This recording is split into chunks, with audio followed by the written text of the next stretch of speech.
What's up, everyone, and welcome to another episode of Brain Boom with your host, Matt West. Today, I'm super excited. We have a guest that has honed his skills as a creative for the last 15 years and has worked with the likes of Kanye West, Google, Coca-Cola, and T-Mobile, just to name a few. He goes by the name of Yemi. So without further ado, let's get it.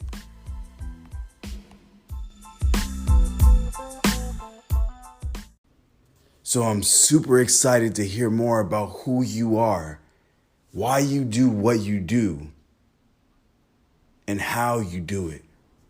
I'm also mixed. My father, who is sitting here, is from Nigeria.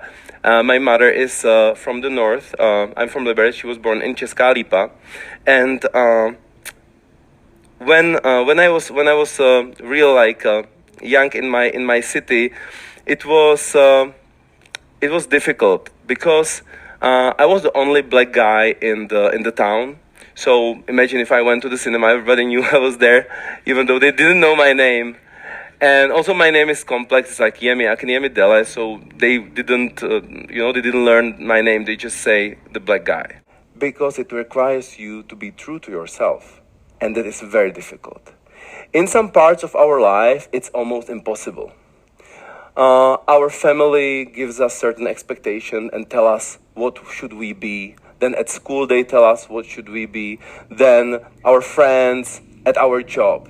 And the pressure is very big. And the pressure causes us to create these layers. It's important to be in peace with yourself, because you can't build anything. You definitely can't build personal brand if you're not in peace with yourself. When I came back and I went to Amsterdam to do what I love, and this is dance. Study dance, learn new techniques, experience different teachers. So when I got back and I had this power, I used it. And I continue working on myself. And then something amazing happened. One moment in my life, somebody was introducing me to someone else, and they said, "This is Yemi, is the best dancer in Czech Republic." And all the other labels were gone. And that was the moment when I understood that labels are manageable. And imagine, when I was 18, I went there to be auditioning, but I was a dancer. But 6 years ago, I became the choreographer of Kanye West, so I went there to hold an audition.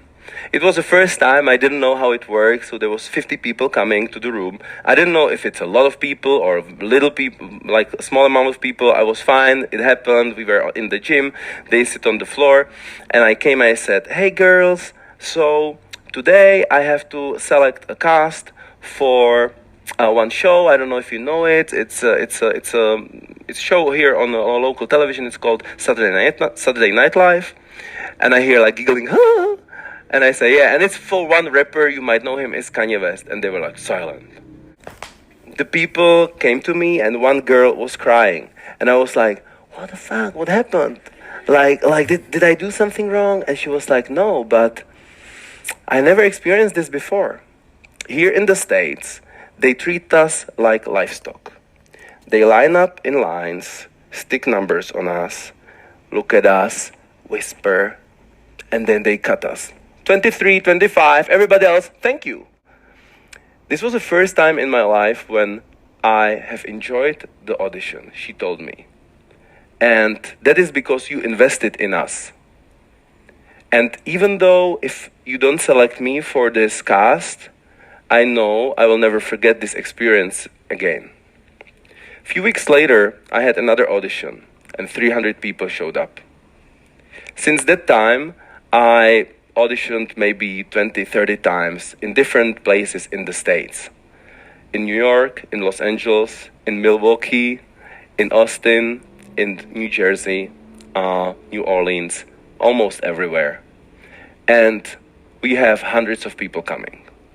It spread so fast, the attitude and the approach that we had, not just me, but also my team, to the people, that it spread not just between the dancers, but also between the agencies. So agencies are proud to send dancers to our auditions.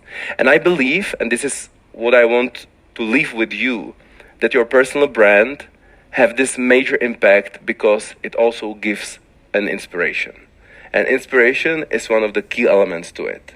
So you're not just changing your own life, but you're changing the lives of people around you.